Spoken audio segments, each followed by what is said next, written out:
Assalamualaikum warahmatullahi wabarakatuh. Alhamdulillah wassalatu wassalamu ala Rasulillah wa ala alihi wa sahbihi wa mawalah. Wa asyhadu an la ilaha illallah wahdahu la syarikalah wa asyhadu anna Muhammadan abduhu wa rasuluh. Salawatu rabbi wa salamu alaihi wa ala alihi wa ashabihi wa man sara ala nahjihi wastanna bisunnatihi ila yaumil qiyamah. Alhamdulillah, puji syukur kita haturkan kehadirat Allah. Pagi ini kembali kita lanjutkan kajian rutin bulanan dengan membaca buku tafsir salat. Insyaallah yang akan kita baca materi tentang 5 tingkatan manusia dalam salat. Bagi yang punya buku silahkan dibuka halaman 39. Halaman 39, betul? 30 halaman 30 berapa? Betul ya? Halaman 39. 5 tingkatan manusia ketika salat. Baik, ada yang berbeda cetakannya? Yang satunya halaman berapa? 34. 34. Baik. Cetakan yang berbeda di halaman 34. Baik. Kita baca keterangan yang ada di buku. Ibnu Qayyim dalam kitab beliau Al-Wabilus Sayyib menuliskan tentang 5 tingkatan manusia dilihat dari kualitas salatnya. Dimulai dari tingkatan yang paling rendah sampai tingkatan yang paling sempurna. Mungkin jenengan bisa mengukur kira-kira saya ada di tingkatan mana ya. Sekarang ada di lantai 1 Pak Ustaz. Sekarang ya. Baik, nanti kita akan lihat kita ada di nah, apakah tingkatan yang sudah sempurna atau di bawahnya atau bagaimana, agar nanti bisa memperbaiki.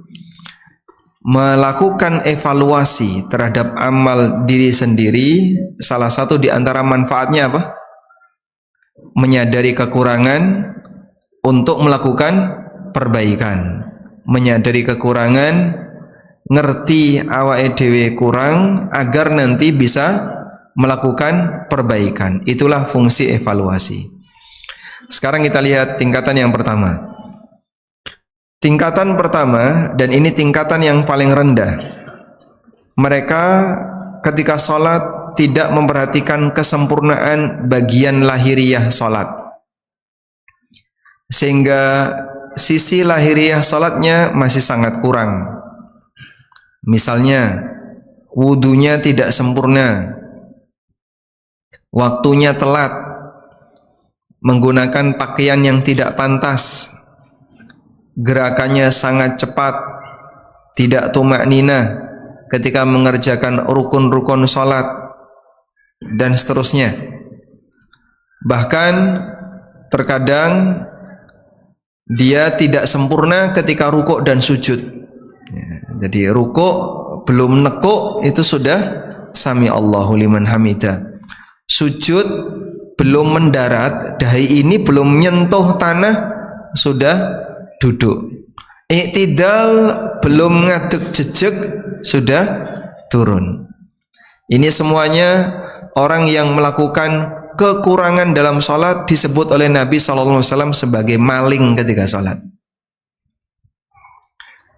Aswa'u sariqatin alladhi yasriku fi salatihi. Maling sing paling elek adalah maling nalikane sholat.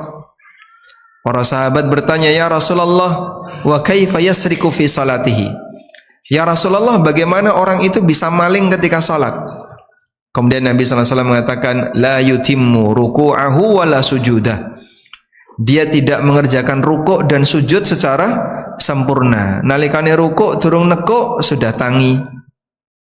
Ketika sujud dahi belum mendarat sudah bangkit. Ini semuanya menyebabkan salatnya tidak sah karena dia tidak mengerjakan rukun tadi. Ibnu Qayyim menyebutkan martabat ini dengan sebutan al-mufrid. Dengan sebutan al-mufrid.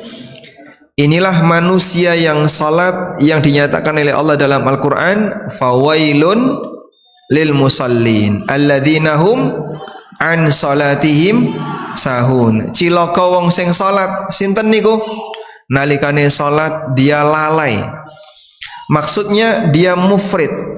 Dia tinggalkan sebagian kewajiban dia yang harus dia kerjakan ketika salat. Meremehkan ketika salat. Baik, ini tingkatan yang paling rendah. Jadi kalau tingkatan yang paling rendah ini, jangan bicara khusyuk dulu. Ngelakoni sholat sing bener saja dia belum bisa. Jangankan pembahasan tentang khusyuk, ngelakoni sholat sing bener saja dia belum bisa. Ini tingkatan yang pertama. Sekarang kita beralih ke tingkatan yang kedua. Tingkatan kedua, mereka yang sholatnya sudah baik dari sisi lahiriah, wudunya juga bagus, tepat waktu, pakaiannya sopan, rukun dan gerakannya sempurna. Masya Allah. Jadi kalau dilihat dari lahiriahnya, wis paling apik ini kalau di tempat kita. Ketika rukuk, dia rukuk dengan sempurna, tumaknina. Ketika i'tidal, dia berdiri dengan sempurna, tumaknina. Ketika dia sujud dengan sempurna, tumaknina, dan seterusnya. Hanya saja pikirannya sering melayang kemana-mana. Prosentase khusyuknya sangat minim. Pikirannya lebih banyak teralih untuk urusan dunia atau urusan di luar sholat. Sementara itu tidak ada upaya darinya untuk fokus dan mengembalikan kekhusyuannya ketika sholat. Sehingga nalikane sholat mikir blonjo, sholat mikir utang, sholat mikir duit, sholat mikir ini, mikir jemuran, termasuk diantaranya mikir masakan. Ini tingkatan yang kedua. Jadi dia memang tidak bisa bergerak, tapi pikirannya bergerak. Badannya tidak bergerak, tapi pikirannya bergerak. Badannya mungkin ada di masjid, sedang nyatet kajian, tapi pikirannya wis tekan pasar. Ada nggak orang kayak gitu? Ngaji, badannya ada di masjid, pikirannya tekan, sing dipikir wis tekan pasar. Iki kok rampung-rampung untuk pengajiannya, salat tutup engko pasar iki. Pasar Klaten tutup jam pinten? Nah, orang seperti itu contoh nyata bahwasanya ada manusia antara pikiran dengan fisiknya tidak menyatu. Dan Ibnu Qayyim menyebutkan orang seperti ini masuk kategori manusia yang tingkatan sholatnya nomor 2. Baik, sekarang kita beralih ke tingkatan sholat nomor 3. Tingkatan ketiga, mereka yang sholatnya secara lahiriah sudah baik, sementara batin pikirannya selalu berjuang untuk khusyuk. Hatinya berperang melawan bisikan setan. Mereka berusaha untuk konsentrasi, sehingga pikirannya tidak dibiarkan bebas melayang kemana-mana. Nah, untuk yang kedua ini,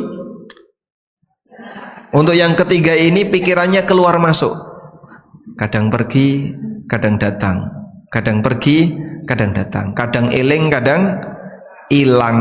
Kadang eling, kadang hilang. Lebih banyak mananya? Hilang apa eling? Ibnu Qayyim rahimahullah mengatakan orang ini mengerjakan salat sambil berjihad melawan was-was. Mengerjakan salat sambil berjihad melawan was-was. Was-was yang dimaksud was-was sinten? Setan. Sebab setan itu berusaha untuk ganggu salatnya hamba sehingga yang sebelumnya tidak teringat jadi muncul. Sebagaimana yang disabdakan oleh Nabi sallallahu alaihi wasallam. Nabi sallallahu alaihi wasallam mengatakan, "Idza nudiya lis-shalah adbara syaitan wa lahu duratun." Nalikane adzan dikumandangkan, mongko setan itu menjauh dari masjid sambil mengeluarkan suara kentut. Walahu durat, sambil mengeluarkan suara kentut. Ketika adzan sudah selesai, aqbala, dia datang lagi ke masjid. Wa idza thuwiba, ketika iqamah dikumandangkan, adbara, qomat dikumandangkan, dia pergi lagi. Ketika qomat sudah selesai, dia balik lagi. Lalu dia ganggu orang yang salat sambil mengatakan uzkur kada, uzkur kada, uzkur kada, eling iki, eling iki, eling iki. Sampai kunyit sing ilang ketemu tadi. Oh iya, aku nyimpen kunyit ning kene tak goleki. Alhamdulillah kelingan. Kapan? Pas salat. Uzkur kada lima lam yadhkur qablu. Ingat-ingat ini sampai dia teringat sesuatu yang belum sempat teringat sebelumnya. Gak kepikiran kalau ada itu, baru keingat ketika salat. Itulah salah satu di antara pengaruh dari salat, bisa mengingatkan yang sudah terlupakan. Bahkan sampai ada sebagian ulama Hanafi, ya, kalau tidak salah, mereka menyebutkan kalau orang itu kehilangan sesuatu, ya, kehilangan kunci, ya, atau kehilangan, biasanya jenengan kehilangan apa? Hah? Kunci motor, kacamata, potong kuku, itu yang sering, ya. Wingi ning ndi ya? Karena kan kepakainya sepekan sekali. Ada satu teori yang ini bagus sekali, mungkin Bapak Ibu bisa tiru, ya. Ada teman kami, beliau orang Jepang, punya istri Indonesia. Nah, orang Jepang kan disiplin, ngaten nggih, Bu? Disiplin. Istrinya itu bilang, suami saya selalu mengajarkan satu kaidah, put it back, kembalikan ke tempat yang sama. Nah, kembalikan ke tempat yang sama. Jadi sing jengene barang itu kudu ana nggone dhewe-dhewe. Nggih. Kacamata ada di mana, kunci motor ada di mana, potongan kuku ada di mana, pisau ada di mana, gunting ada di mana. Engko nek njukuk ning kono balekno jangan di tempat yang lain. Orang Indonesia kan sak-sake gitu. Njukuk ning ndi balekno ning ndi, akhirnya ketriwal, ketelingsut. Sehingga saat dia butuh ra digoleki nemu, ren digoleki ra ono. Itulah kita. Makanya terkadang ganggu pikiran gara-gara seperti itu. Nah, disiplin seperti ini penting. Kok tekan kono toh Pak Ustadz Panjasan ini kan masalah sholat. Balik ke sini lagi. Nah, bisa jadi ada orang yang terkadang pikirannya kemelayang kemana-mana, dielingna sama setan. Eling iki, eling iki, eling iki, sampai dia teringat sesuatu yang sebelumnya tidak teringat. Demikianlah orang yang sedang digoda oleh setan. Tapi manusia tingkatan yang ketiga ini, dia berusaha untuk melawan itu. Sehingga kadang eling, kadang hilang, kadang eling, kadang hilang. Sekarang kita lanjutkan tingkatan yang keempat. Tingkatan yang keempat, mereka yang sempurna lahiriah salatnya. Secara batin sudah sempurna khusyuknya. Hati dan pikirannya menyelami setiap gerakan dan bacaan dalam salatnya, mulai dari takbiratul ihram sampai salam. Hingga tidak ada bagian salatnya yang lalai karena memikirkan masalah yang lain. Masya Allah. Sing kaya ngene belum sampai puncak. Ini baru tingkatan keberapa? Keempat. Masih ada atasnya. Coba jenengan baca yang tingkatan keempat ini. Itu kalau bagi kita kan, wah niki wis luar biasa Pak ini Pak. Salatnya baik, lahiriahnya bagus, semua rukun wajib syaratnya dipenuhi, sunnah-sunnahnya dipenuhi. Wonge khusyuk, bisa merenungkan isi lahir batinnya salat. Kaya ngono kok belum mencapai puncak. Kayak apa yang puncak? Coba kita lihat tingkatan kelima, level tertinggi. Itulah salat yang mampu membuat pelakunya serasa meletakkan hati dan pikirannya di hadapan Allah yang Maha Agung. Perasaannya seolah-olah dia benar-benar sedang menghadap Allah. bahkan sampai dia telah meninggalkan raganya. Dirinya hanyut bermunajat dengan Rabb-Nya yang Maha Rahman. Dan orang seperti ini tidak merasakan suasana apapun di lingkungannya. Ya, jadi nalikane sholat ono rame, ono berisik, gak krungu. Kenapa? Saking konsentrasinya. Sehingga ada suasana apapun yang mengganggu itu sampai gak terasa. Kenapa gak terasa? Karena dia dia saking fokusnya dengan sholatnya sampai tidak merasakan apapun di lingkungannya. Apa mungkin Pak ada orang yang seperti ini dalam kehidupan nyata? Coba kita buat cerita ilustrasi dulu. Ada orang kecelakaan, tabrakannya, jatuh dia. Sudah? Anaknya terpental. Orang tuanya jatuh, terluka, anaknya terpental. Baik, begitu jatuh dia langsung bangun. Pertanyaannya, apa yang akan dicari pertama kali? A. HP, B. Motor, C. Dompet, D. Anak. Yang dicari pertama kali? Kenapa? Kenapa? Golai dompetnya apa anaknya? Anak ya. Baik. Karena dia peduli dengan anak, sayangnya dia kepada anak. Anaknya terpental. Begitu dia kecelakaan, dia bangun langsung cari anaknya. Di mana anak? Oh, anaknya di sana. Langsung dia lari menuju anaknya. Anaknya digotong sama orang, diselamatkan. Walhamdulillah nggak ada masalah. Ya?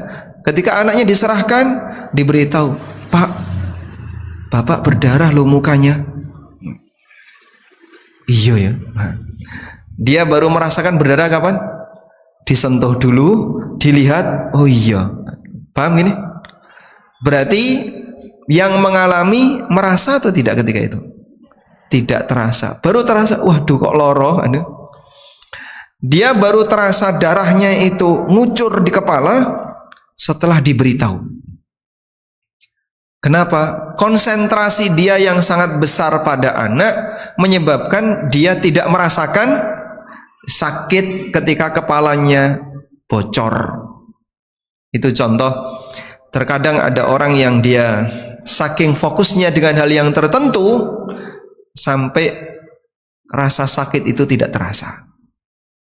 Nah, ini pernah dialami oleh Nabi SAW. Kata Aisyah radhiyallahu anha, Nabi SAW ketika qiyamul lail itu kata beliau hatta tatawarrama qadamah, sampai kakinya Nabi SAW bengkak. Sampai kakinya bengkak. Jenengan kira-kira berdiri berapa lama sampai kaki bengkak? Berapa lama berdiri sampai kaki bengkak? Nggih? Dintup semut Pak Ustadz.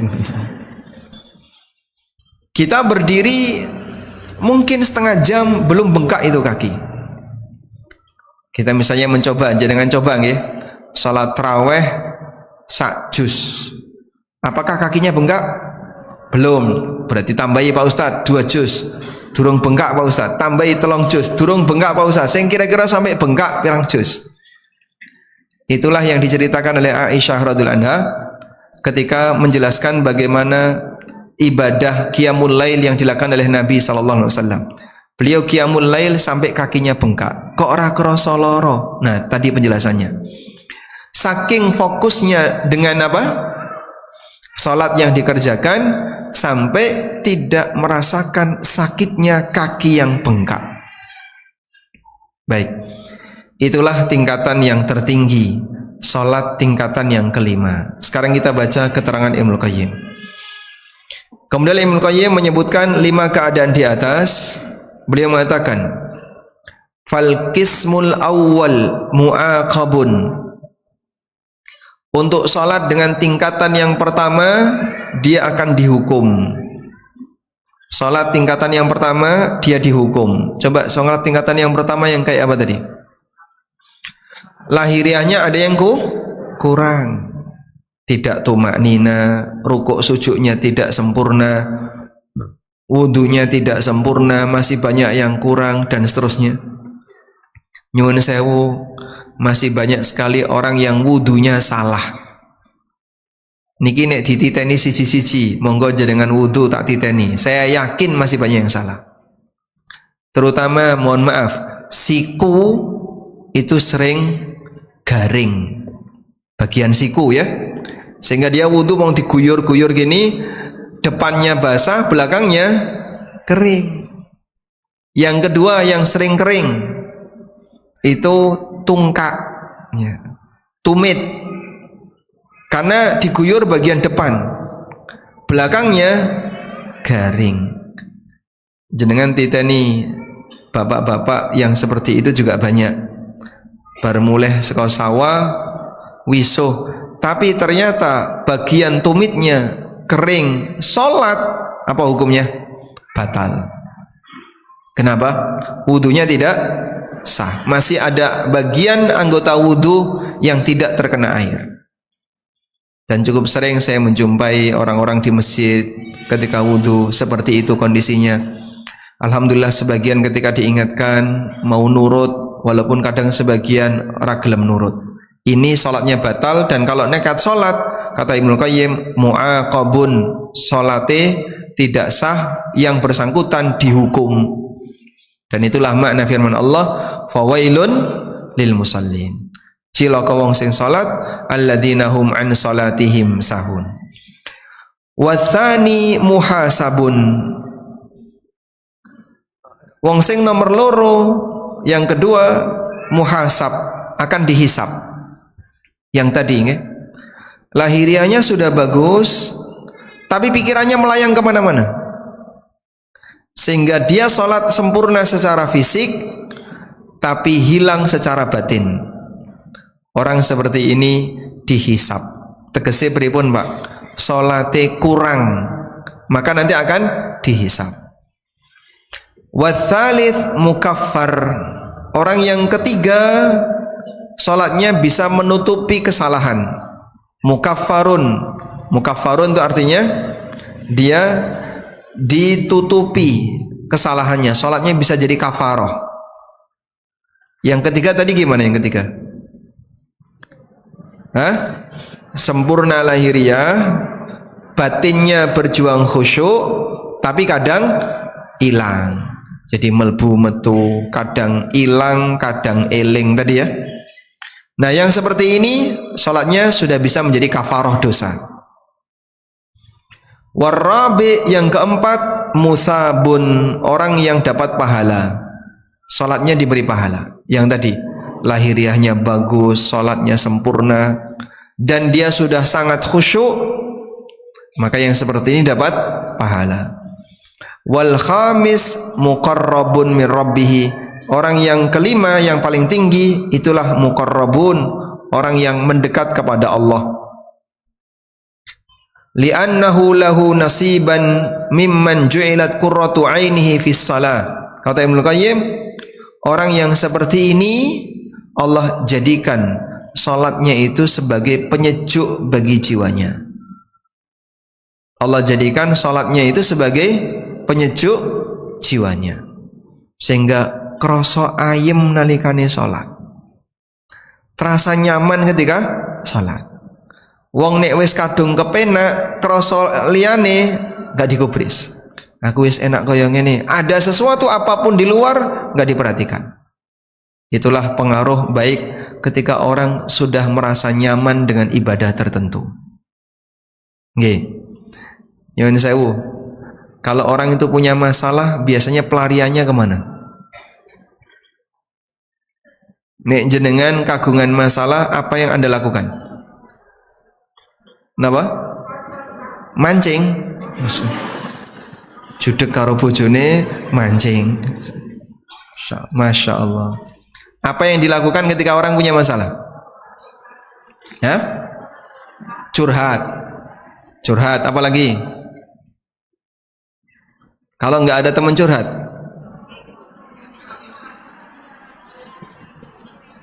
ngopi, wudu. Rata-rata orang ketika dia punya masalah, misalnya masalah di keluarga, masalah dengan anak, masalah dengan ini dan seterusnya, turu, gelimbung, turu, banyak seperti itu. Kenapa? Hanya itu yang bisa dia gunakan untuk menenangkan dirinya. Ini yang muslim. Kalau yang non muslim, mendem. Dia punya masalah, langsung nyari alkohol, minum dia. Lebih baik mendem daripada stres. Bar mendem tambah stres. Itu kalau non muslim. Alhamdulillah kaum muslimin masih diarahkan oleh Allah. Yang paling parah punya masalah nyabu. Ada yang pakai obat-obat terlarang, narkoba. Itu ketika dia sedang stres. Baik, alhamdulillah kita dijauhkan oleh Allah dari yang seperti itu. Yang benar gimana yang benar? Kalau punya masalah yang benar pripun? Salat. Allah Ta'ala berfirman, wasta'inu bis sabri was salah wa innaha lakabiratun illa 'alal khashiin. Mintalah pertolongan kepada Allah ketika kau punya masalah dengan sabar dan salat. Maksudnya gimana Pak? Nalikane jenengan kagungan masalah, begitu punya masalah yang sangat membuat kita bingung, stres, langsung ambil wudu, salat. Kerjakan salat 2 rakaat. Silahkan curhat di situ, nangis di situ, sampaikan penderitaanmu kepada Allah. Dialah zat yang maha kuasa untuk memberikan solusi terbaik bagi hambanya. Nabi SAW punya kebiasaan seperti itu. Sebagaimana kata Hudzaifah ibnul Yaman, kana Nabi SAW idza hadzabahu amrun shalla. Idza hazabahu amrun shalla. Nabi SAW kalau beliau punya masalah serius, salat.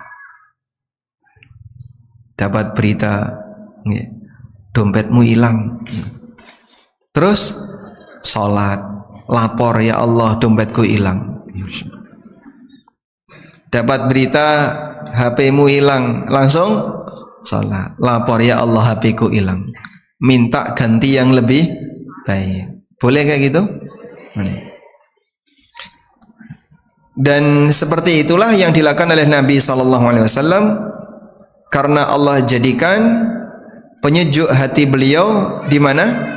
Salat. Faman qarrat ainuhu bi salatihi fid dunya, siapa yang salatnya bisa menenangkan batinnya ketika di dunia, qarrat ainuhu bi qurbihi min rabbih azza wa jalla fil akhirah, maka dia nanti akan bisa mendapatkan ketenangan ketika dia mendekat kepada Allah di akhirat. Masya Allah, jenengan catat ini ya. Ibnu Qayyim menyampaikan, barang siapa yang salatnya menjadi penenang batinnya ketika di dunia, siapa yang salatnya menjadi penenang batinnya ketika di dunia, maka dia akan mendapatkan ketenangan ketika menghadap Allah di akhirat. Siapa yang tenang hatinya ketika salat di dunia, maka dia akan mendapatkan apa? Ketenangan ketika menghadap Allah di akhirat. Ya. Makanya kalau orang tidak pernah menghadap Allah nalikane ning donya, kok menghadap Allah di akhirat, ya, ini hamba yang belum dikenal, dia tidak akan bisa tenang. Baik. Nah, ini dilatih dengan cara ngelakoni sholat dengan tenang. Gimana Pak? Nikmati bacaan sholat yang sedang dibaca, sehingga kita baca surat, baca Al-Quran sambil menikmati apa yang kita baca. Insya Allah dengan demikian nanti jenengan bisa merasakan ketenangan. Baik, saya ajari sedikit ya. biasanya kalau qiyamul lail berapa lama? Nggih? Tergantung apa? Tergantung surat yang dibaca. Nggih. Di HP-nya ada mushaf enggak? Ada. Nah, kalau sholat nanti sambil buka HP seperti ini, nggih. Jadi misalnya ada meja kayak gini, terus jenengan sholat, boleh di samping sini ya. Nah, takbir, mejanya di sini, terus baca. Ketika mau ruku dilepas, terus.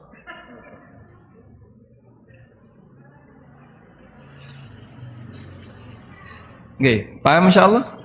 Nah, dengan cara demikian, walaupun kita tidak punya banyak hafalan, tapi sholat qiyamul lail sambil baca nanti bisa lebih lama, sambil menikmati bacaan yang baru saja belajar. Insyaallah dengan demikian nanti sholat jenengan bisa lebih lama. Ini cara yang paling mudah bagi mereka yang pingin qiyamul lail dalam waktu yang lama. Jadi bacaannya menggunakan HP atau mushaf. Beberapa kali saya menjumpai seperti itu di Masjidil Haram, di Masjid Nabawi, para masyayikh atau mungkin para dosen-dosen di UIM atau para pengajar, para tulab, para mahasiswa, seperti itu gayanya. Mereka qiyamul lail di Masjid Nabawi dengan cara kayak gitu. Masukkan saku, ruku, sampai sujud, berdiri lagi, buka lagi, terus seperti itu. Itu bisa 1 juz dalam semalam. Tergantung dari apa? Berapa lama dia qiyamul lail. Baik, walhamdulillah. Sekarang kita akan baca contoh sholat level kelima. Di halaman lanjutannya saya sebutkan contoh sholat level kelima. Mereka yang menghadirkan hati di hadapan Allah menggapai tingkatan khusyuk yang paling tinggi sampai tidak terasa suasana yang ada di luar. Yang pertama, kisah yang dialami oleh Abbad bin Bishr, dipanah 3 kali tidak batal sholatnya. Tersebutlah seorang sahabat yang bernama Abbad bin Bishr radhiyallahu anhu. Pada peristiwa perang Dzatur Riqa. Perang Dzatur Riqa itu perang ke arah timur. Madinah ke timur itu jalanannya penuh dengan bebatuan. Makanya disebut dengan perang Dzatur Riqa. Ar-Riqa itu artinya adalah alas kaki yang dipakai untuk menahan agar tidak sakit ketika menapaki bebatuan. Pasukan Nabi SAW mendapatkan kemenangan, sehingga beliau pulang membawa ghanimah dan tawanan. Salah satu di antara tawanan itu adalah seorang wanita, istri salah seorang musyrik yang berhasil melarikan diri ketika perang. Jadi suaminya melarikan diri, maka istrinya, anak-anaknya dijadikan apa? Tawanan. Dibawalah ke Madinah. Ketika pasukan Nabi SAW melakukan perjalanan kembali ke Madinah, lelaki musyrik ini pun membuntuti mereka karena ingin membebaskan istrinya. Tibalah waktu malam, mereka harus beristirahat. Lalu Nabi SAW bertanya kepada para sahabat, "Man yahrusuna fi lailatina hadhihi?" Siapa yang siap untuk berjaga di malam ini? Karena semua pasukan harus tidur, berarti harus ada yang jaga. Majulah 2 orang sahabat. Yang pertama Abbad bin Bishr dan yang kedua Ammar bin Yasir. Kalau ada apa-apa, bangunkan pasukan yang lain. Sehingga dia bertugas menjaga. Kalau ada apa-apa, tugasnya apa? Membangunkan pasukan yang lain. Kemudian mereka berdua, siapa namanya tadi? Abbad bin Bishr, satunya siapa? Ammar bin Yasir. Kami siap ya Rasulullah.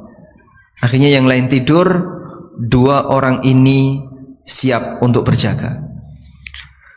Kemudian Abbad meminta kepada Ammar, kita gantian. Kamu dulu yang jaga atau aku dulu yang jaga? Jawab Ammar, aku dulu yang istirahat, kamu yang jaga. Akhirnya Abbad yang berjaga, Ammar yang istirahat. Sudah? Mulailah Abbad berjaga di tengah suasana malam yang tenang, yang hening, tidak ada demonstrasi, tidak ada bakar-bakaran.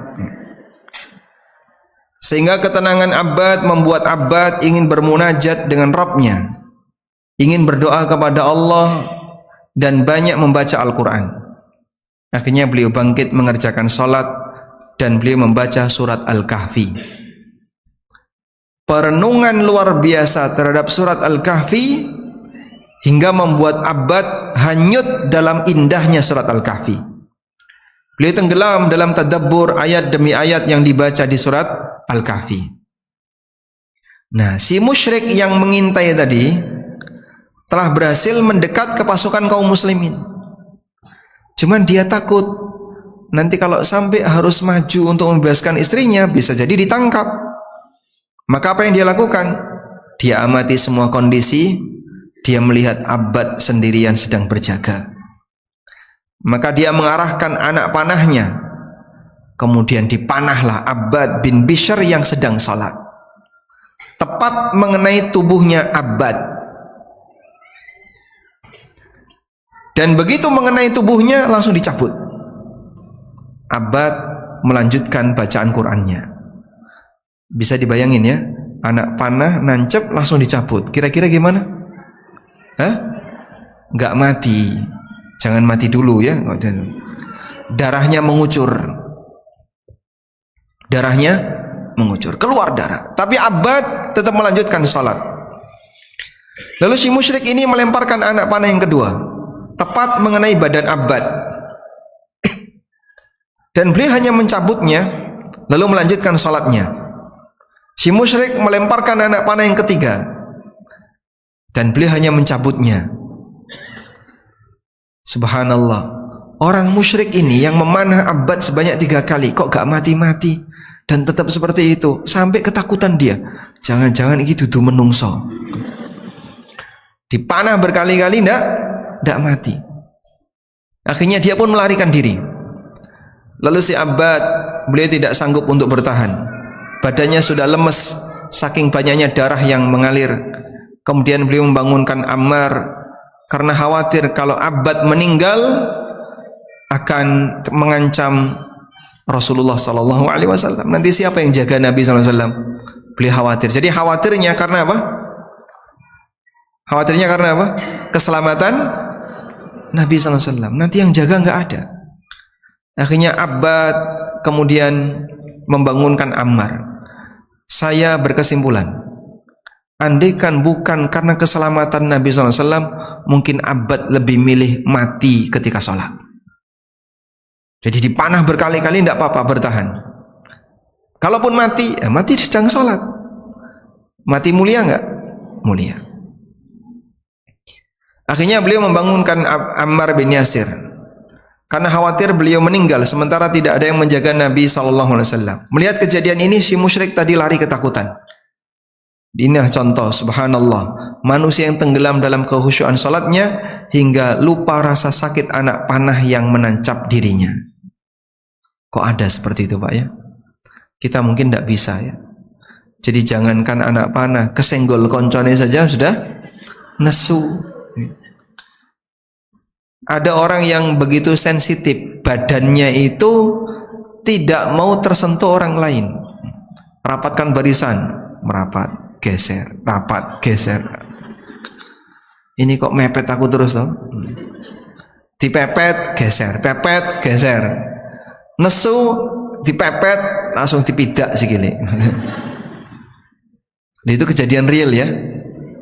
Ada orang yang jengkel ketika dipepet, terus emosi, dia nginjak kaki orang yang merapatkan dirinya tadi. Ammar mengingatkan, kenapa kau tidak bangunkan aku saat anak panah yang pertama? Kata Abbad, kuntu fi suratin aqra'uha Falam uhibba an aqta'aha hatta unfidhaha. Aku sedang membaca satu surat dan aku tidak ingin memutusnya sampai aku berhasil menyelesaikannya. Masya Allah. Pengen menyelesaikan surat Al-Kahfi, tapi karena dipanah berkali-kali diputus. Takut mati, karena beliau mati nanti tidak ada yang jaga Rasulullah sallallahu alaihi wasallam. Wa aimullah. Nah, ini coba lihat perkataan Abbad. Wa aimullah laula an udayya thagran amarani Rasulullah sallallahu alaihi wasallam bihifdhihi laqata'a nafsi qabla an aqta'aha au unfidhaha. Demi Allah, andaikan tidak khawatir meninggalkan tugas jaga yang Rasulullah SAW perintahkan, aku rela mati sebelum menyelesaikan bacaan ayat ini. Masya Allah. Ini contoh orang yang salat tingkatan berapa? 5. Jadi sampai rasa sakit itu tidak terasa. Ya kayak tadi, kepalanya bocor tapi nggak terasa. Baru terasa setelah diberitahu. Kan banyak orang kayak gitu ya. Pak, itu loh Pak, tangannya berdarah Pak. Oh iya ya, berdarah. Tangannya barit ya. Ketika dia kecelakaan. Pada saat kejadian dia nggak terasa. Begitu diberitahu baru terasa. Ya. Baik, ini contoh pengaruh ketika orang itu saking fokusnya dengan hal tertentu sampai rasa sakit tidak terasa. Kita beralih ke kisah yang kedua. Silakan dibaca kisah yang kedua. Tetap sujud meskipun meriam mengarah kepadanya. Cerita ini berkaitan dengan sahabat Abdullah bin Zubair, cucunya Abu Bakar As-Siddiq radhiyallahu anhu. Sangat terkenal dengan khusyuknya ketika salat. Dan Abdullah ibnu Zubair radhiyallahu anhuma, beliau pernah jadi khalifah untuk daerah Hijaz. Hijaz itu mana? Mekah, Madinah, Jeddah, itu Hijaz. Jadi tepi bagian barat dari Jazirah Arab, itu namanya daerah Hijaz, membentang dari utara ke selatan. Dan waktu itu ada khalifah yang nggak terima, akhirnya kekuasaan Abdullah bin Zubair digulingkan. Pada peristiwa itu Abdullah bin Zubair sedang sholat di Masjidil Haram. Lalu dia diserang oleh Hajjaj bin Yusuf Ats-Tsaqafi menggunakan manjanik. Tahu manjanik enggak? Manjanik itu ketapel besar itu ya. Seperti meriam batu yang dipakai untuk melempar batu. Ketapel besar itu namanya apa? Manjanik. Ketika itu sahabat Abdullah bin Zubair sedang melaksanakan sholat. Kata Syekhul Islam, kana Abdullah ibnu Zubair yasjudu fa'atal manjanik fa'akhadha ta'ifatun min thawbihi wa huwa fis salati la yarfa'u ra'sah. Ketika manjanik sudah siap untuk dilemparkan, Abdullah bin Zubair masih berada di dalam masjid. Orang semuanya ribut keluar karena Masjidil Haram mau dibakar. Dan ini peristiwa pembakaran Masjidil Haram dalam sejarah di zaman tabi'in, pelakunya siapa? Hajjaj bin Yusuf Ats-Tsaqafi. Ka'bah itu dibongkar, Ka'bahnya diruntuhkan, tapi setelah itu dia bangun ulang. Jadi dalam rangka untuk menaklukkan Abdullah bin Zubair, dia sampai melakukan seperti itu. Masjidil Haram dibakar, Ka'bahnya dirobohkan.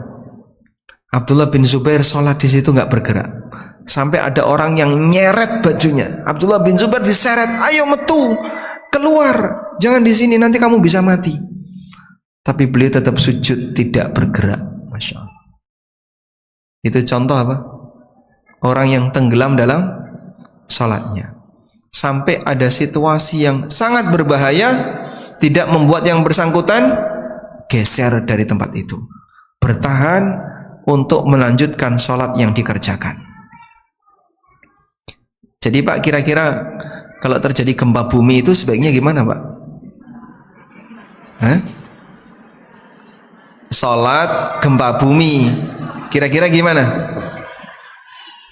Nggih? Pripun? Bertahan atau lari?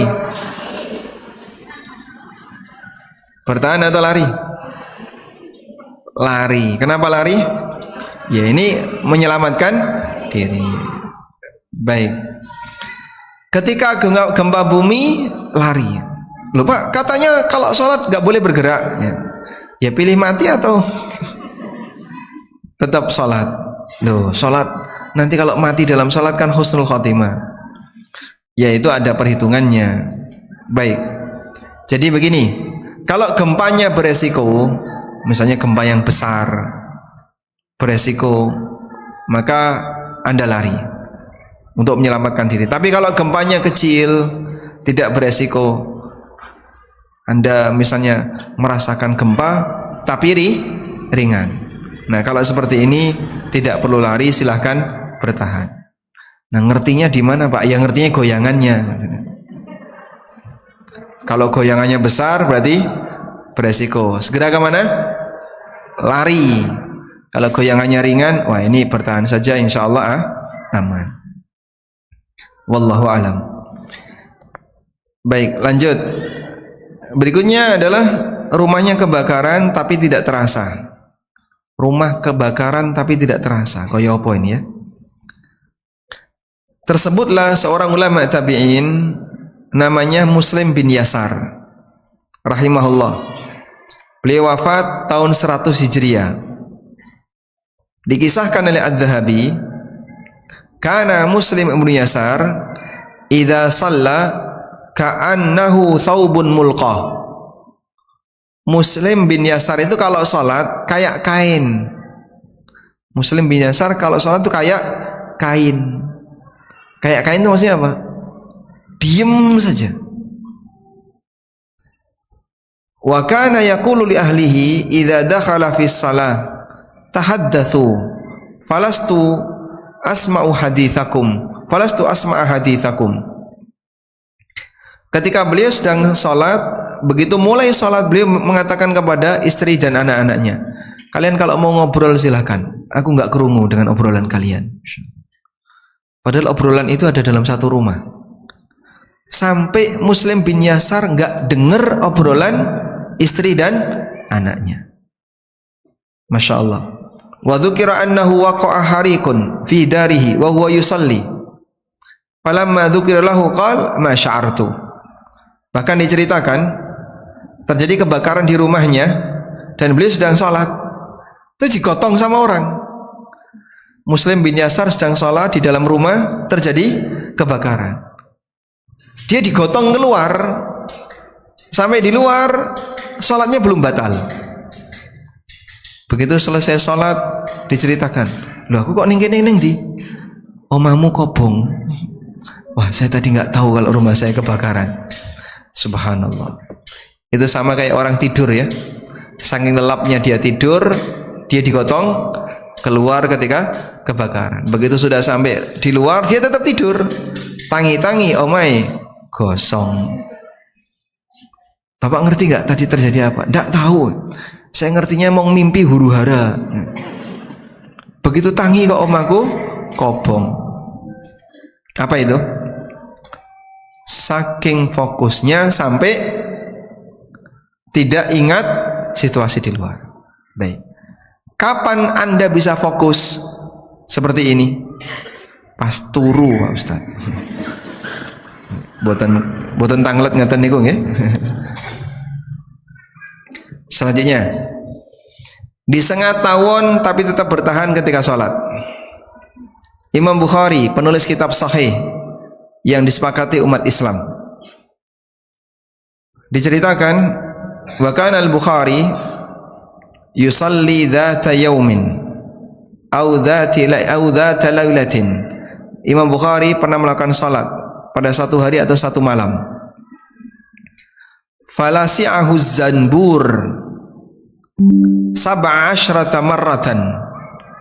Lalu disengat oleh tawon 17 kali. Masya Allah.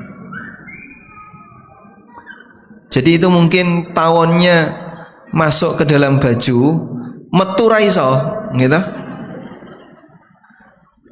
Terus ngentup Arab metu ra iso ngentup meneh, metu ra iso ngentup meneh sebanyak 17 kali. Masya Allah. Falamma qada salatahu, ketika Imam Bukhari sudah menyelesaikan salatnya, qala, beliau bertanya kepada orang-orang, unduru ayya syai'in adani fi salati. Coba tolong dilihatin. Tadi kok ada yang ganggu punggung saya ketika salat. Dibukalah punggungnya. Fanadharu fa idza zanbur qad waramahu fi 17 mawdi'an. Kemudian mereka perhatikan, ternyata ada tawon yang menyengat 17 tempat. Ya. Tawon zanbur, ya. Menyengat 17 tempat di punggungnya Imam Bukhari. Masya Allah. Itu kalau kita, ya, durung dintup wis batal salate gitu. Ono tawon lewat gitu kan. Enggak cuman tawon Pak Ustadz, nyamuk saja kita sudah langsung sholatnya bisa batal gara-gara ada serangan nyamuk. Ketika ditanya, walima lam yaqta' salataka, kenapa kamu tadi tidak membatalkan salatmu? Jawab Imam Bukhari, kuntu fi suratin fa ahbabtu an utimmaha. Aku tadi sedang membaca surat sehingga aku ingin untuk menyelesaikannya. Maka beliau bertahan tidak membatalkan agar bisa menyelesaikan surat itu. Wallahu a'lam. Inilah semangat khusyuk yang dialami oleh orang masa silam. Semoga Allah Ta'ala menyempurnakan kualitas khusyuk kita dalam salat, sehingga kita bisa, ya paling enggak sesekali dalam sejarah hidup pernah salat seperti ini. Salat yang sampai lupa dengan semuanya. Ya, wallahu a'lam. Baik, demikian wassallallahu ala nabiyyina Muhammadin wa ala alihi wa sahbihi wasallam.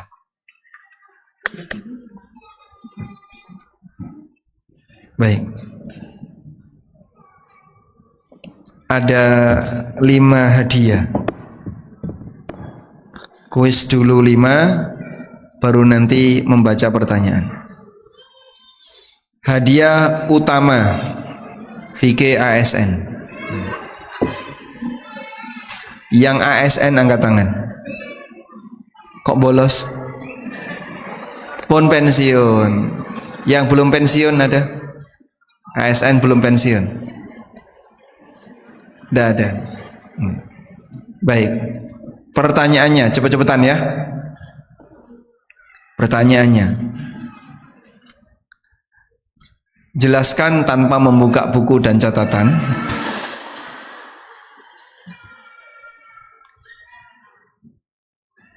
Lima tingkatan manusia dalam salat. Masya Allah. Kudu hafal ini. Monggo.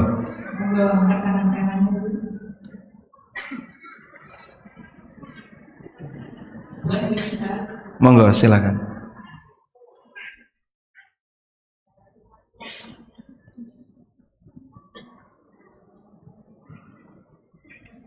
Ya.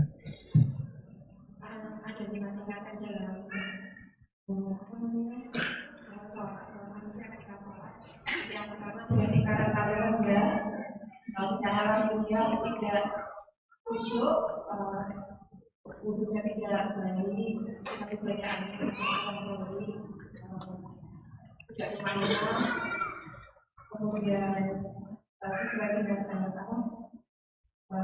firman Allah di dalam ayat Alladzina hum an salatihim sahun. Baik, yang kedua? Yang kedua, wajibnya sudah lumayan bagus, tapi tidak fokus, tidak khusyuk, dan tidak bisa memperbaiki kekhusyukannya. Baik, yang ketiga? Yang ketiga, secara wajibnya sudah khusyuk dan berusaha memperbaiki kekhusyukannya. Secara lahirianya bagus, batinnya khusyuk. Ada usaha memperbaiki khusyuknya, tapi keluar masuk ya. Nah, kadang eling, kadang hilang tadi. Eling hilang tuh nomor 3 ya. Yang keempat.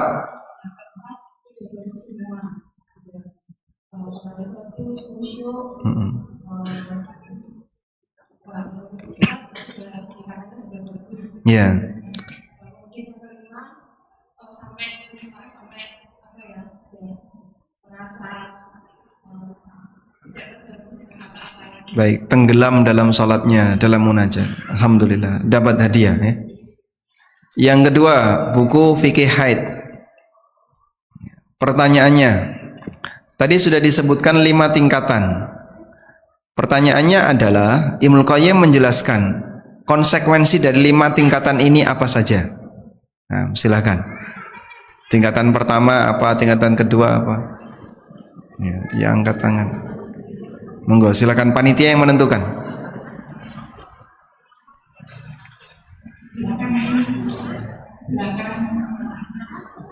Belakang, depan kipas angin ya. Kita depan kipas angin. Ibu ya. Pakai jilbab biru.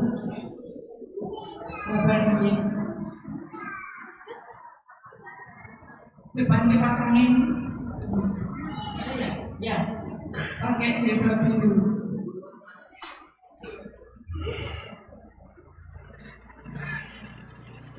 Terus Kak, terus.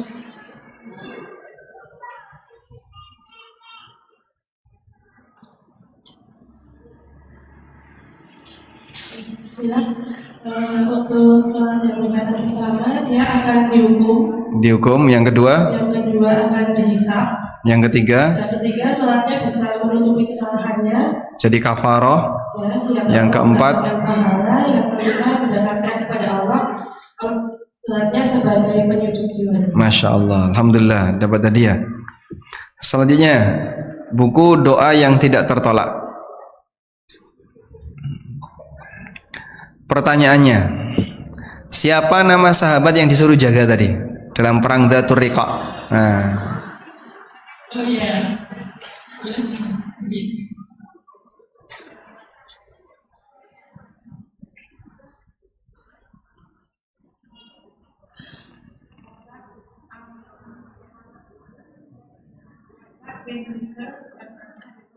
Abbad bin Bishr. Satu lagi, Ammar bin Yasir. Baik.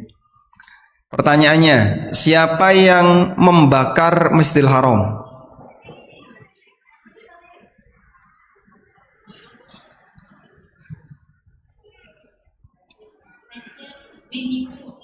Hajjaj bin Yusuf. Hajjaj bin Yusuf siapa? As-Thaqafi. Masya Allah, baik. Hajjaj bin Yusuf As-Thaqafi. Baik, sudah dapat hadiah ya. Alhamdulillah. Sambun. Hadiah yang lain nggak ada. Oh, masih satu. Itu apa isinya? Pisang kepok. Pertanyaannya masih satu ya.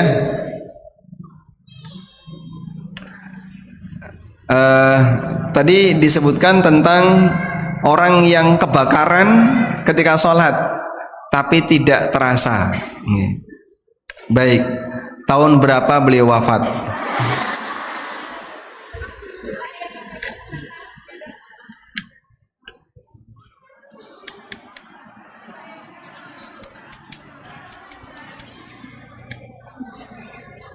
Nah, pokoknya panitia yang menentukan ya.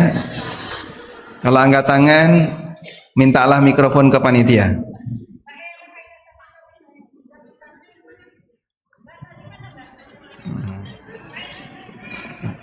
Yang mana?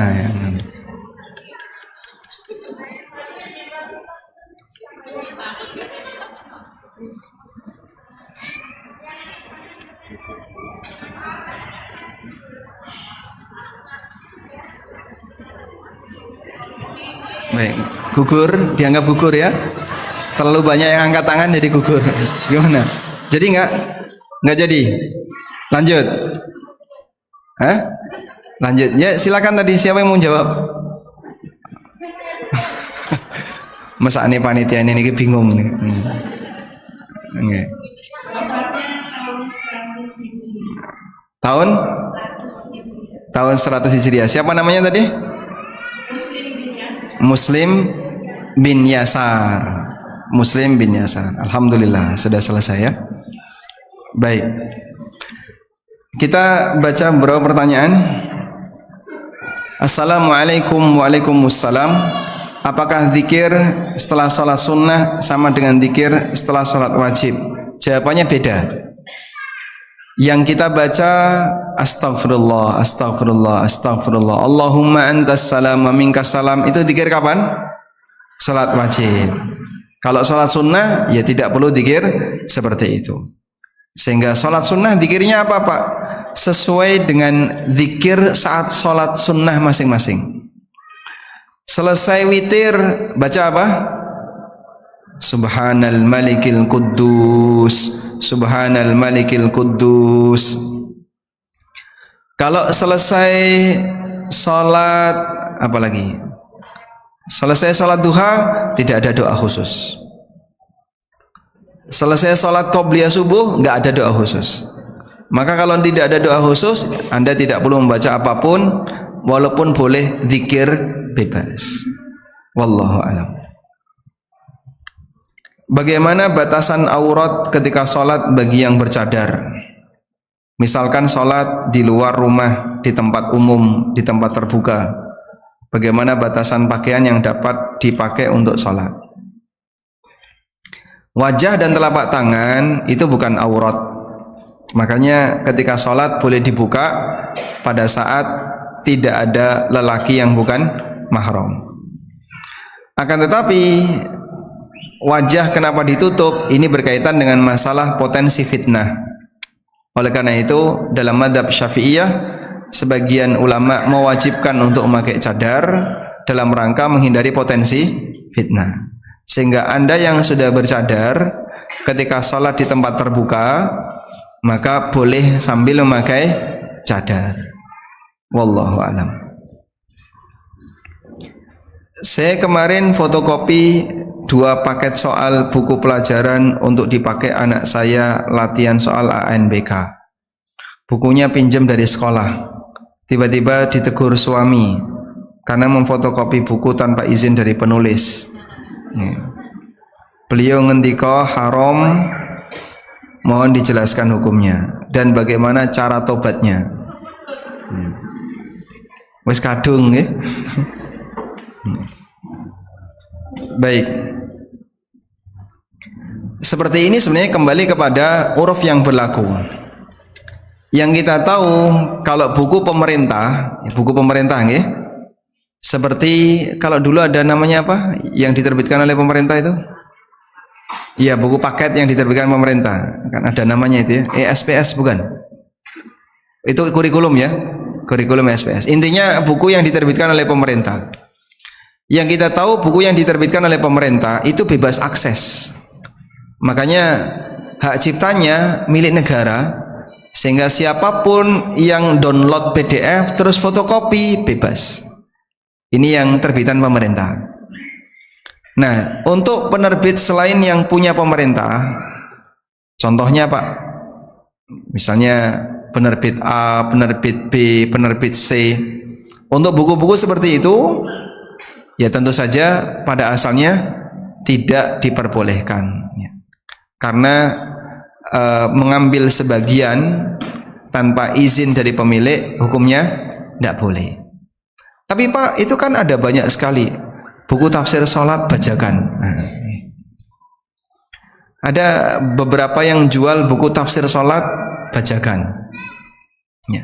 Dan kami juga mendapatkan laporan, ya. Ada yang jual di marketplace itu harganya di bawah harga modal, Masya Allah, murah sekali. Ini kulaknya nggak dapat segini kalau dia beli yang asli. Kok bisa murah seperti ini? Oh, ternyata fotokopian. Jadi dia beli yang asli, difotokopi dalam jumlah banyak, terus dijual di marketplace. Memang murah, tapi ini pelanggaran hak, ya. Nah, seperti ini tidak boleh. Wallahu alam. Oleh karena itu untuk soal tadi,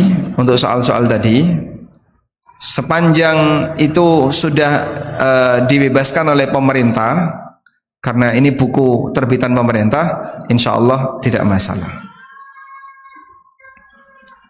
Assalamualaikum. Waalaikumsalam. Apakah boleh memperbanyak doa baik sesuai hadis atau bahasa Indonesia dalam sujud dan sebelum salam.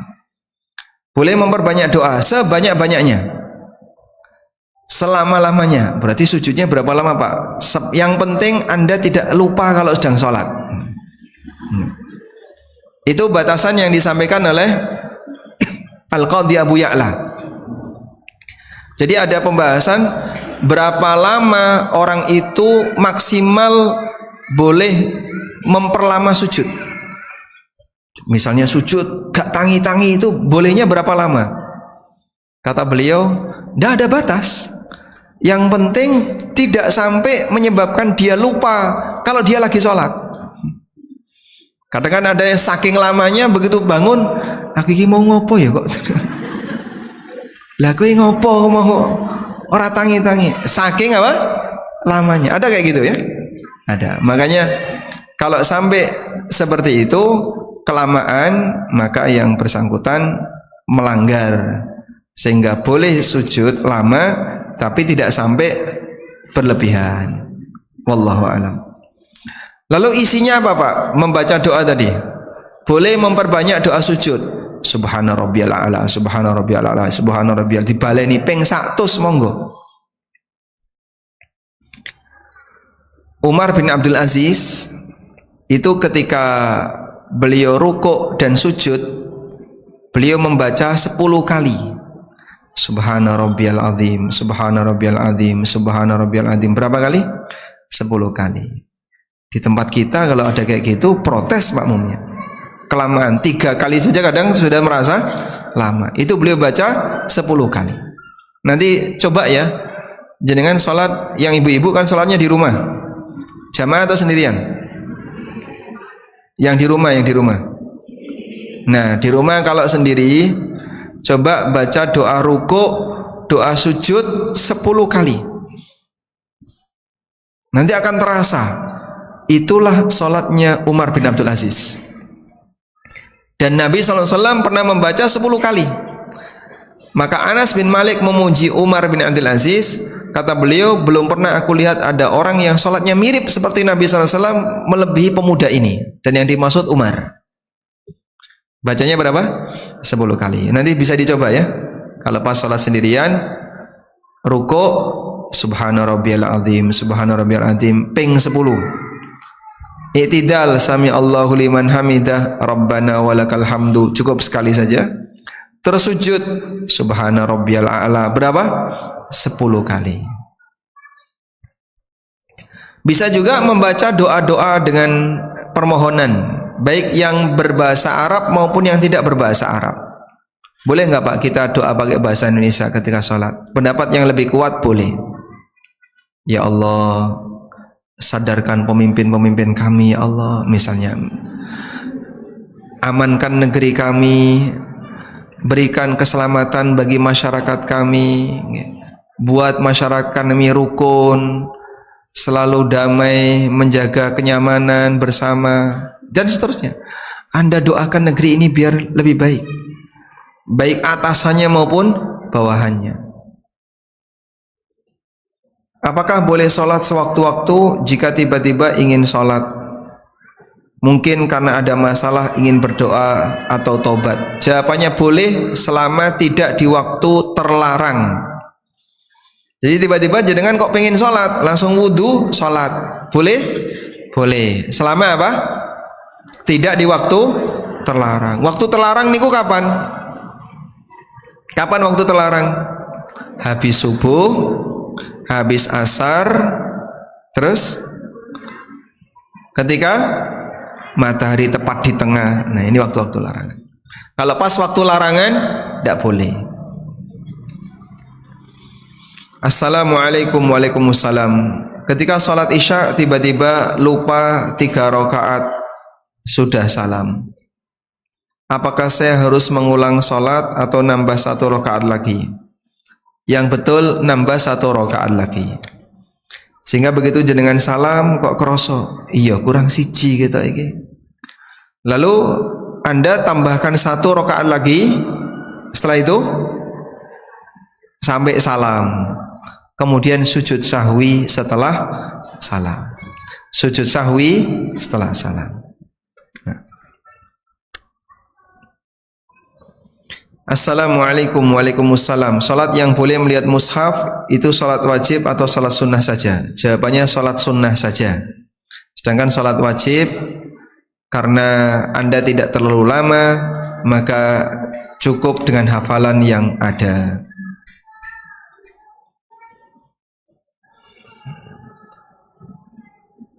Apakah kita berdosa? Misalnya kita bilang sama anak, "Le, gek salat. Nanti nek ra ndang salat, wajahnya gosong loh." Nyuruh anak salat dengan menakut-nakuti. Napa nek ra salat gosong? Lah ibu iki ra salat seminggu. Loh, aku kan kondisi khusus. Sedang haid misalnya ya. Ya boleh saja menakuti seperti ini, tapi yang real, menakuti yang real. Yang real itu ancamannya jelas, ada dalam dalil. Karena nggak ada dalam dalil, ini ngapusi.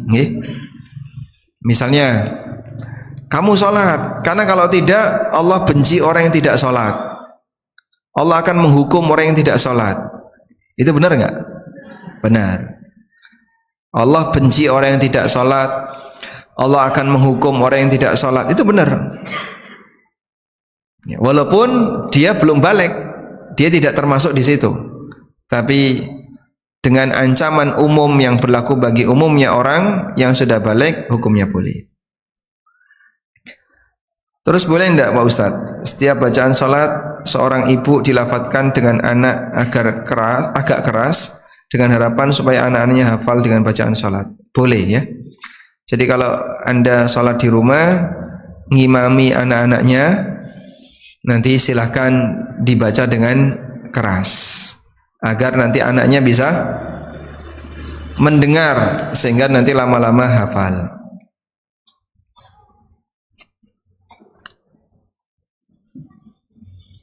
Di saat sholat ada yang memberi salam, bagaimana cara menjawabnya? Pakai isyarat.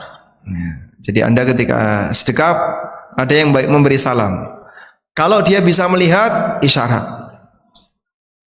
Kalau nggak bisa melihat Pak, kita di dalam rumah, dia di balik pintu ngasih salam, Assalamualaikum, bolan balen, Assalamualaikum, bolan balen gitu. Padahal kita baru sholat. Apa yang dibaca? Tepuk tangan. Nah, gitu ya. Anda tepuk tangan. Nah sing jaba ora ngerti, Pak. Plak-plek ya apa toh? Disalami kok plek. Enggak ngerti dia. Kalau dia tetap enggak berubah, ucapkan subhanallah.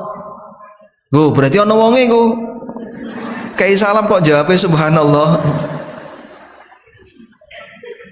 Tetap dia enggak berubah, keraskan bacaan salatnya. Allahu Akbar. Sami Allahu liman hamidah. Iki keliru alamat masjid berarti.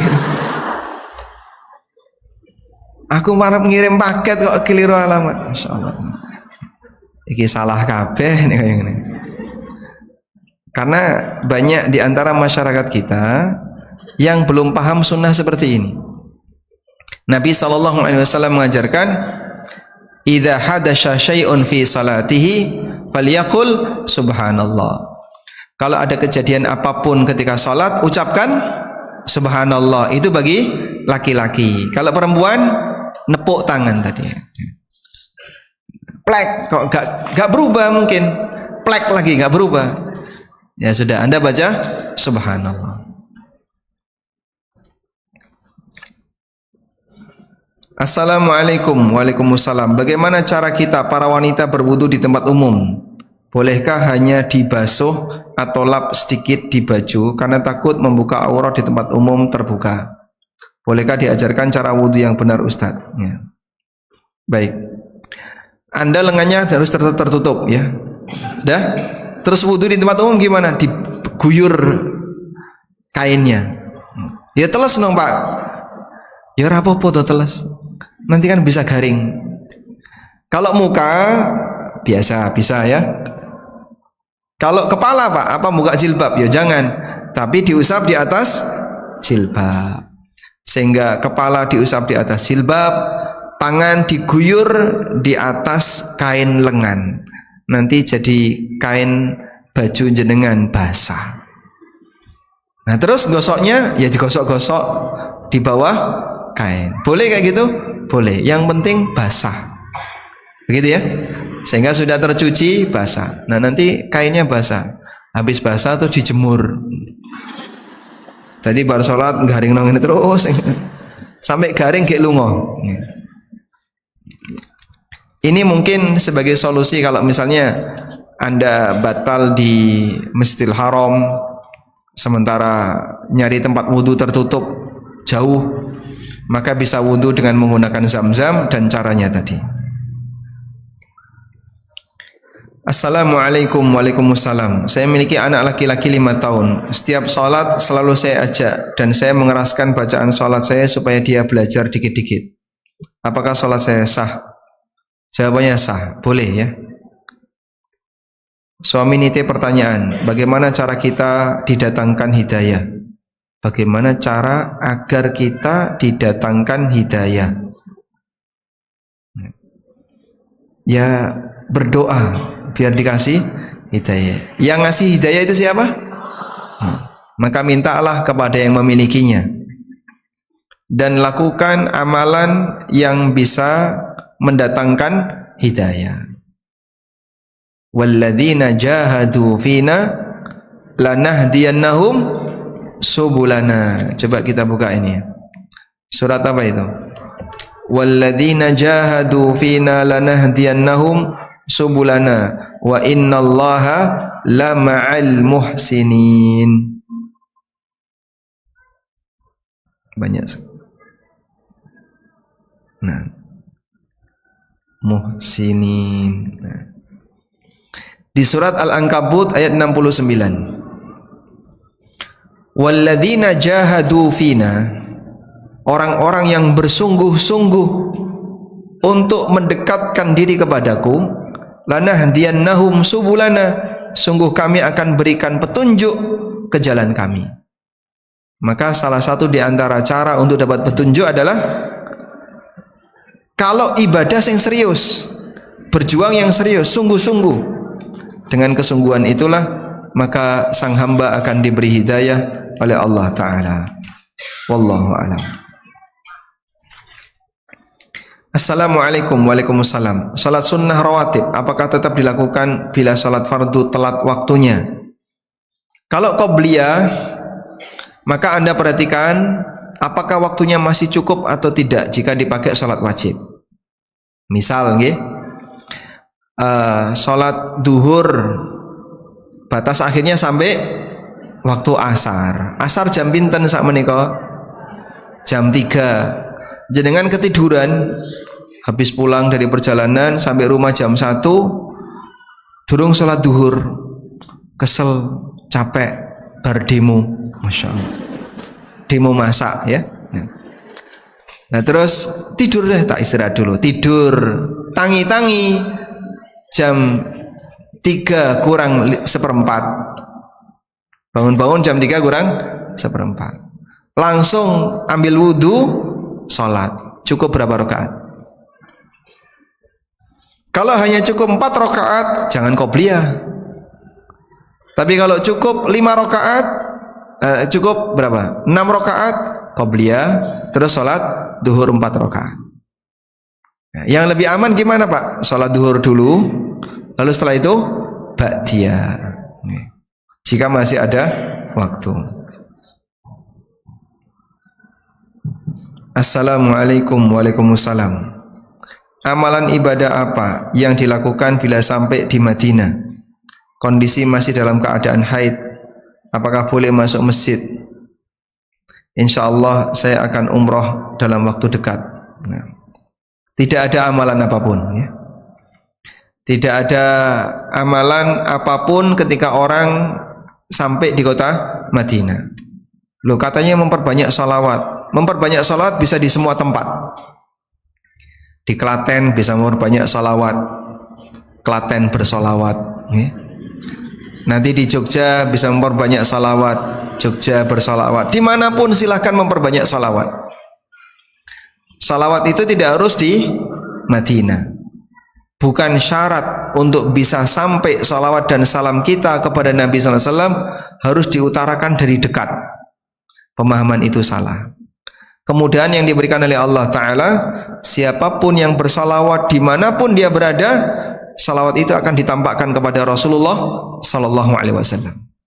Nabi sallallahu alaihi wasallam pernah mengatakan, "Fa'aksiru alayya minas salah fa inna salatakum ma'rudatun." Perbanyaklah memberikan salawat untukku karena salawat kalian ditunjukkan kepadaku. Jenengan kalau membaca Allahumma salli wa sallim ala nabiyyina Muhammad, ditunjukkan kepada Nabi sallallahu alaihi wasallam. Si A memberikan salawat kepada beliau dari Klaten. Ini ada yang ngasih salawat dari Cawas. Ini ada yang ngasih salawat dari Manis Renggo dan seterusnya. Maka masing-masing ditampakkan salawatnya kepada Rasulullah SAW. Pak Ustaz, ada pertanyaan. Saya kirim ke HP WA. Nggak sampai. Karena datanya mati. Ada pertanyaan?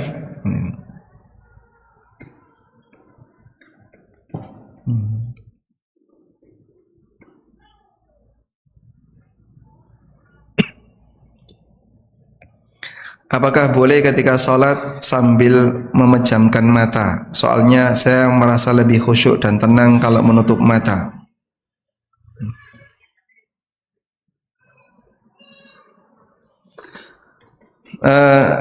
Yang benar sholatnya dikerjakan dengan membuka mata. Sholat itu dikerjakan dalam keadaan melek, bukan merem. Tapi kalau sesekali dibutuhkan untuk merem, boleh. Namun kalau merasa bahwasanya merem itu lebih baik, ini keliru. Karena yang sesuai sunnah melek, bukan merem. Salatnya Nabi SAW itu melek. Para sahabat juga salatnya melek, tidak merem, sambil terbuka matanya, bukan tertutup. Maka kita tidak merasa bahwa dengan tertutup lebih khusyuk. Justru kita perlu berlatih. Piye to carane salat khusyuk? Aku nek merem kok rasane khusyuk. Yang benar. Jangan-jangan merem malah bayangin liyane. Karena belum tentu orang merem bisa khusyuk. Dia merem tapi mungkin pikirannya melayang kemana-mana. Makanya dalam hal ini yang penting adalah dia belajar merenungkan apa? Isi dari salat. Kalau sesekali merem, misalnya ada yang ganggu, atau ada yang lewat, atau ada gambar-gambar di depannya yang nggak enak dilihat, maka boleh dia merem. Tapi sesekali, sesuai kebutuhan.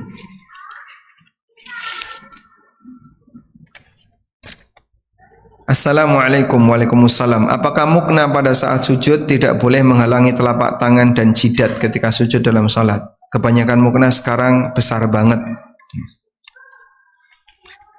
Insya Allah tidak masalah. Ya. Jadi saya tidak menjumpai dalil maupun penegasan bahwa ketika sujud lalu tangan ketutup mukna bagi para wanita sujudnya batal. Padahal itu sudah terjadi sepanjang sejarah sholatnya muslimah dari berbagai negara. Ya namanya wanita sholat ya pasti kayak gitu. Sehingga hampir tidak bisa kita jumpai wanita sholat kecuali kalau jilbabnya kecil ya. Terus tangannya tidak terganggu oleh jilbabnya, sebab muknanya besar, jilbabnya besar. Dan maksudnya bisa kan ada yang mengatakan bahwa kita sujud tidak boleh di atas kain yang kain itu akan ikut dengan kita saya terangkat dengan kain yang nempel kita, iya. Yang jadi pakaian kita. Iya, maksudnya kalau misalnya kita dulu atasan jilbab itu kan kita sujud di atasnya kain mukena itu kan terikut tidak berdiri. Iya.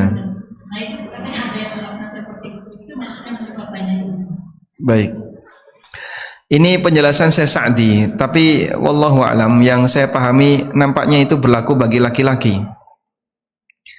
Dan beliau berdalil dengan keterangan Anas Beliau Anas bin Malik ketika mau sujud, depannya itu panas sekali, sampai bajunya dilepas, ditaruh di depannya, dipakai sujud karena nggak kuat, mukanya kena tanah yang panas.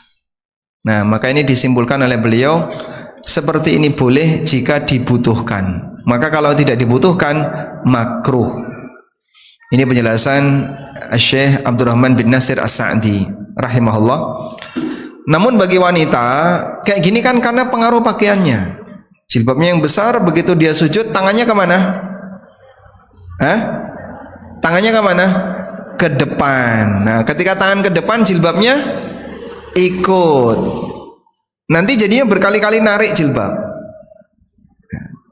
Dan setahu kami kayaknya nggak ada keterangan tentang itu yang kami jumpai. Kami belum pernah mendapatkan keterangan tentang itu. Dan kembali kepada hukum asal, jika sesuatu itu menyulitkan, maka di sana ada kelonggaran.